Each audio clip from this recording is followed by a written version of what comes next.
Hey, just thought I'd tell you that this is a smaller portion of a larger video that's able to stand on its own. You see, in the larger video, it's sort of a story with a video essay segment, whereas this is just the video essay on its own. But if you want to see the full video with the whole drama, sort of melodramatic side of my angsty soul, you can check out my video, A Lonely Little Christmas. But if you just want to hear my Grinch opinions, which are very, very important and good, just keep watching this. All right, see ya.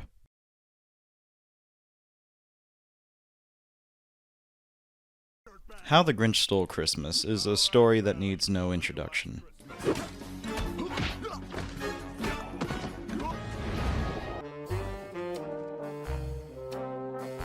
They sing without juicers. They sing without blenders. They sing without flungers, cap dabblers, and smendlers.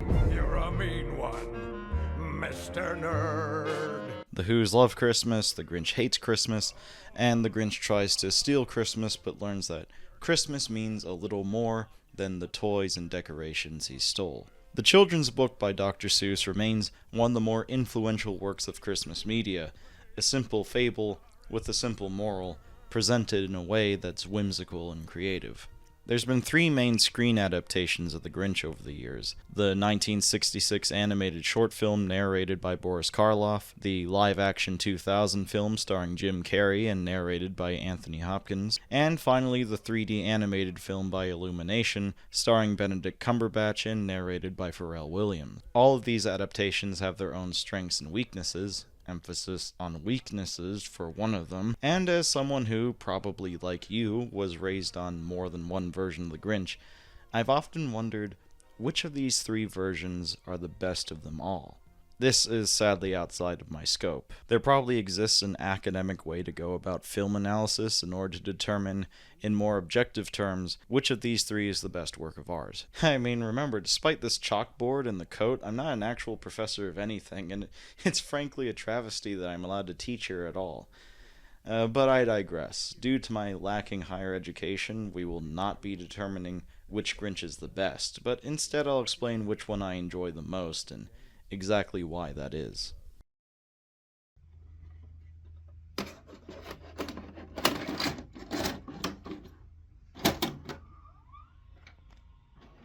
Oh wait, I'm recording this wrong.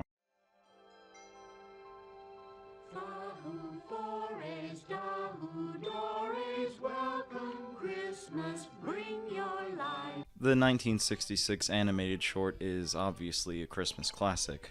The animation is great for television of the time, and the music and voice acting holds up well. Boris Karloff was best known for his role as Frankenstein's monster, and famously starred in a lot of horror movies, but he took his deep, rumbly voice and used it to great effect, portraying both the Grinch's smoldering malice, as well as fulfilling the job of a warm, wizened storybook narrator. But whatever the reason, his heart or his shoes, he stood there on Christmas Eve, hating the Who's. He turned around fast and he saw a small Who. Little Cindy Lou who was no more than two.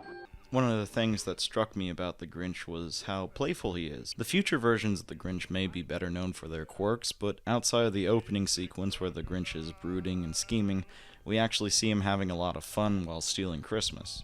It's a fun bit of characterization. Keeping true to the original book, the reason the Grinch hates Christmas is kept kind of vague, but is chalked up to his heart being 2 sizes too small. In hindsight, this is kind of interesting because while the moral of the story is that Christmas is not about consumerism and gifts, but actually goodwill and togetherness, the Grinch is almost portrayed as a fool for hating the commercial aspect. The Who's aren't shown second-guessing for even an instant. They wake up with all their toys gone and immediately go, "Oh well, we didn't need them anyway." The moral of the story is that Christmas means more than gifts and presents, but at the same time, the reaction of the Who's is almost to say, "And we never forgot that, and you, Grinch, are an idiot for thinking we ever lost sight of it." Still, this is an excellent adaptation of The Grinch. I mean, its influence on every version afterward is undeniable, with both the famous Grinch song as well as the interpretation of what it is the Who sing on Christmas Day. I bet you didn't know that this scene of the Grinch lifting the sleigh to save all the presents he stole so that he can return them to Whoville wasn't even in the original book. This scene that is a staple of The Grinch came from this adaptation. My favorite moment of the special is definitely the part where the Who's are singing on Christmas morning. The first time we're shown this, they're surrounding a Christmas tree, but at the end they're forming a circle around nothing, showing that the tree was only a symbol of the Christmas spirit and isn't actually needed. As they sing, we see a ball of light form in the center, and then begin to rise, reaching where the star on the tree used to be, before rising even higher into the sky. The spirit of the holiday rising higher than the material symbol that represented it.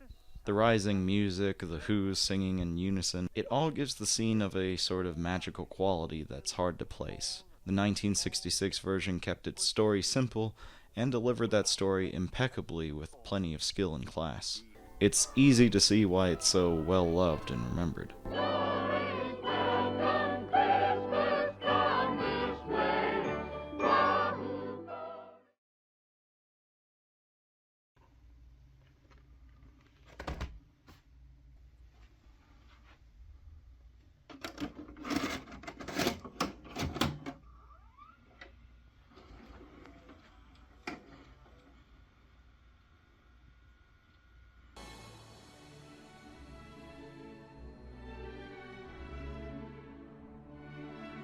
Way up in the mountains, in the high range of Pontoos, lay the small town of Whoville, the home of the Who's.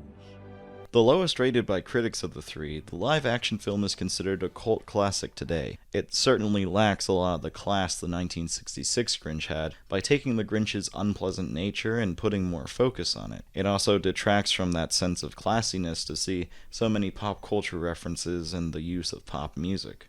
The Who's, rendered in live action, can come across as disturbing, and the more cynical humor can be jarring for people expecting something akin to the wholesome storytelling of the original. Hey, honey! Our baby's here! He looks just like your boss. I love it. Maybe it's because it's one of the two versions I grew up with, but I always thought it was awesome, even if some years I didn't care for it as much. The set designs are ambitious attempts to render the world of Dr. Seuss in live action, and a ton of work was put into making Whoville feel packed and lively. The Grinch's lair is a feast for the eyes as well. Jim Carrey saw the subtle playfulness of the 1966 Grinch and expanded upon it to be one of the character's most defining and endearing qualities, and to great effect in my opinion. One of my most favorite things about the movie is also probably the part that a lot of critics hated, the cynicism. The movie portrays a lot of the worst parts of Christmas, from the wastefulness to the rush to the fake politeness. It also takes the time to really show the shallowness of the commercial aspect of Christmas, and portrays the Who's love for Christmas as something manic and superfluous. Having the Who's be shallow consumers who have lost sight of what Christmas means is one of the strongest aspects of this version. While the original Grinch story was keen to leave the Grinch's motivations at he was grumpy, this movie dares to ask if the Grinch might be a little justified in his hate of the holiday. It dares to portray the Who's as less than perfect, holding a cartoon mirror up to society and saying, "This is you." We get told that the Grinch was bullied as a child for being different from everyone else, which culminated on Christmas when his genuine attempt to give his crush a handcrafted gift led his bullies to bully him even more. Merry Christmas, Martha May. Look at that hack job. Stupid privet! I hate Christmas! It was a horrible day when they were so cruel to him. And I could hardly bear it. The Who's down in Whoville like Christmas a lot. In fact, they're zealots for the holiday. Despite that, they ostracize the Grinch for being different, to the point where the Grinch embraces the villain role just to make it hurt less. The Who's are the ultimate hypocrites, claiming to love a holiday that's about festive cheer and goodwill to all while treating those different from them as lesser. That's what it's all about, isn't it? That's what it's always been about. Gifts. Gifts. Gifts. They all come to me. In your garbage. You see what I'm saying? In your garbage. I could hang myself with all the bad Christmas neckties I found at the dump. The avarice never ends! The fact is, a lot of people in real life are that way. They claim to be all about Christmas and goodwill, but then turn around and judge people they don't understand. They're intolerant to their relatives and then are shocked when their relatives don't visit for Christmas, all the while refusing to consider that they themselves are the ones who need to change. The mayor of Whoville makes himself the main figurehead of the Christmas celebration, while also being the same guy who bullied the Grinch and continues to ostracize him. Intolerance wrapped in a flag of goodwill. Where have I seen that before? While I can understand why this version of the Grinch is off-putting to a lot of people, it just strikes me as something truer and more relatable, and that's what makes it a solid adaptation of the Grinch. Well, I mean, the humor might be swaying my opinion a bit. I came to see you. No one should be alone on Christmas. Oh.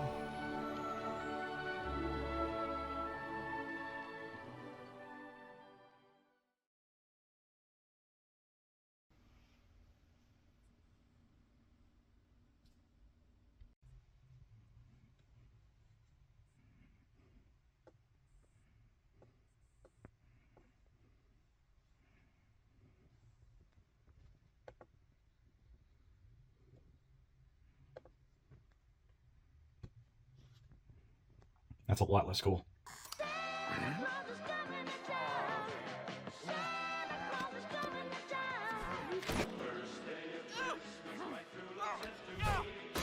Max! 2018's Grinch is very well animated and looks very good, and the acting is also really solid. Yeah, I really don't like this version very much. For one thing, this version of the story is really sanitized and safe, not just in comparison to the Jim Carrey version, but even compared to the 1966 version. This movie has their own version of the Grinch song, and it mentions the Grinch's teeth being yellow, but on screen we see these pearly white teeth that aren't even crooked. Who is this mean fellow with his skin all green and his teeth all yellow? His teeth all yellow. He also doesn't have yellow eyes like the other two versions had for most of their runtime. His silhouette is in the general shape of the book version, but the way the book version is drawn makes him look like a cryptid or something, while Illumination's version looks more like a mascot for an allergy medicine. The Who's are never portrayed as annoying outside of this one sequence, which doesn't even make sense. Like, why are the carolers chasing the Grinch here? Even the 1966 version, and even as far back as the original book, the Grinch complains about the Who's being noisy, but here the Who's are just perfect, friendly creatures who aren't even too loud too often. The sanitization goes so far as to make the Grinch's actions not really make sense. Like, in every previous version of the Grinch mistreats his dog Max at first, until the end of the movie where he learns his lesson, but in this movie he's shown being nice to Max and even this reindeer named Fred throughout the entire runtime. Like, at the end, the Grinch gives Max a present, and it's treated like this big breakthrough, but he was pretty nice to Max throughout the rest of the movie, so it doesn't hit so hard. This version of the Grinch is a borderline sweetheart, and during this scene where he releases Fred the reindeer so Fred can be with his family, I was a little shocked that the Grinch was still going through with his plan to steal Christmas. This version of the Grinch character just isn't into it. It feels like he's hating Christmas out of obligation due to being the Grinch. Like, there's multiple points in the movie where I thought for sure he was going to give up on stealing Christmas, and then he just kept going through with it anyways. It's just weird that he's consistently nice to his pets and shows himself capable of empathy, choosing not to inflict his pain on others, but then continues trying to steal Christmas to inflict his pain on others. This sanitization runs so deep into the movie and into every crack and crevice. Even Pharrell Williams' narration is sanitized. It's this radiant happiness that comes across to me as ingenuine and never breaks for even a moment. When Boris Karloff and Anthony Hopkins would describe the Grinch's hate, they would change their tone to reflect that. Meanwhile, Pharrell Williams' narration is fine, I guess. It sounds more like an ad read than somebody reading a storybook to me. But the Grinch, who lived just north of Whoville, did not. But the Grinch, in his cave north of Whoville, did not. The Grinch hated Christmas, the whole Christmas season. Yes, the Grinch hated Christmas. The whole Christmas season.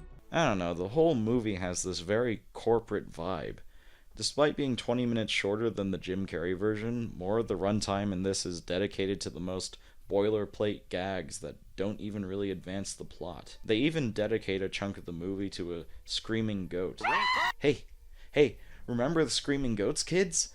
Isn't the screaming goat funny and relevant in the year 2018, let alone 2024? Another weird thing is how downplayed the commercialism is. The Grinch in this version was an orphan growing up, so he didn't get to have a Christmas tree or presents, but really he's just lonely and resents the people of Whoville for not being lonely like him. Even though all the Whos extend a hand to him, including this guy who sees the Grinch as a friend for the whole movie. The Grinch doesn't hate Christmas for its superfluous nature, but instead hates it because he couldn't have it growing up. The narrator pays some lip service to the idea that the presents are unnecessary, and the mom assures Cindy Lou that the gifts are just stuff and that they don't need it for Christmas. But it's treated as almost an aside next to the real message of the movie, which is, I don't know, be happy or something. Even the scene at the top of Mount Crumpet kind of muddles the message. In the other two versions, the Grinch hears the Who singing, their community spirit on full display, and realizes that Christmas means a little bit more. This Grinch does too, but he already knows Christmas means more. He's just upset he didn't have it growing up, so what does this realization even mean here? And then, to top it all off, the sleigh begins to fall off of the ledge, like the other two versions, but in this version, the Grinch throws himself off the ledge to try and save the sleigh full of presents. Hold on, I thought the gifts are just stuff, but he nearly dies to rescue it? In the 66 version, lifting the sleigh might muddle the message a little, but the Grinch doesn't put his life at serious risk to do this one small act of goodwill for the Whos. In the 2000 version, the Grinch almost gives up on saving the sleigh, reminding himself that it's only toys, and only commits to saving the sleigh when he sees that Cindy Lou is on top. This Grinch, he leaps off of a cliff and almost throws his life away to save the commercialism. He almost dies to save this mound of just stuff. This part, along with the mixed messaging of the rest of the movie, just really muddles the message. It almost entirely moves the criticism away from commercialism and places it entirely on the Grinch. In fact, the ending of the movie implies that the real problem is being alone on Christmas, and if you're lonely, just don't be. And then the final note of the movie, the thing they decided was most important to leave the audience with, is another screaming goat. You can't make this up. You can probably tell what my least favorite Grinch is, but my favorite of the three might surprise you. The 1966 version is probably the best of the three with its quality, classiness, and value as an icon. The 1966 short added so much to what we consider par for the course when it comes to the Grinch, from the music to an entire scene that wasn't originally a part of the story. It laid the foundations the other two were built on, and is probably the best for that reason. But my favorite of the three is the 2000 film. You might think that it's my favorite because of Jim Carrey's performance, or because of the humor, or the set design, or the cynicism I praised before, but the thing that really wins me over is this film's version of Cindy Lou Who. In the original book and animated short, Cindy Lou is more or less just an obstacle for the Grinch to overcome while representing the purity of childhood. But the live-action movie took this one-note character and took her in an unexpected direction. Cindy Lou in this movie is feeling disillusioned about the Christmas season. The magic is gone for her, and she's beginning to see the holiday as something superfluous. Her conflict is summarized in the song Where Are You Christmas, where she laments that Christmas has lost its meaning the older she's gotten. The Christmas tree, the presents, the lights, the festivities, they're all still there, but they're beginning to feel hollow to her. I think the reason this character strikes a chord with me is because I'm that way. In fact, I've been this way about Christmas for over a decade now. Now, on the day itself, I can get myself more in the mood, but for the most part, the magic feels lost to me. Cindy Lou is the one who asks and learns about the Grinch's backstory, and is the one who reaches out to him to try and save him from his solitude. She's the one who advocates for the Grinch as someone who isn't inherently anti-Christmas, the one who sets out to prove that the Grinch is misunderstood and has a place in society. The Grinch hates Christmas in this movie because he and his handmade present were shunned.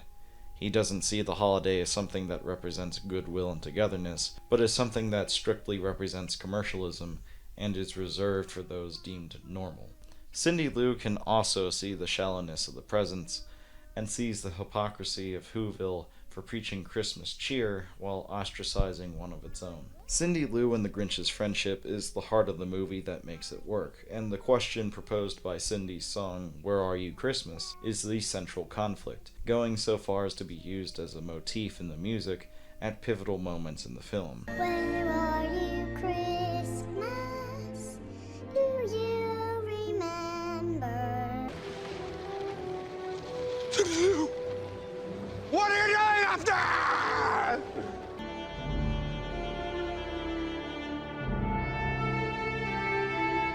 At the end, the Grinch and Cindy together found the Christmas that had been lost to them by the simple act of them, these two souls who hardly know each other, being there for each other on Christmas.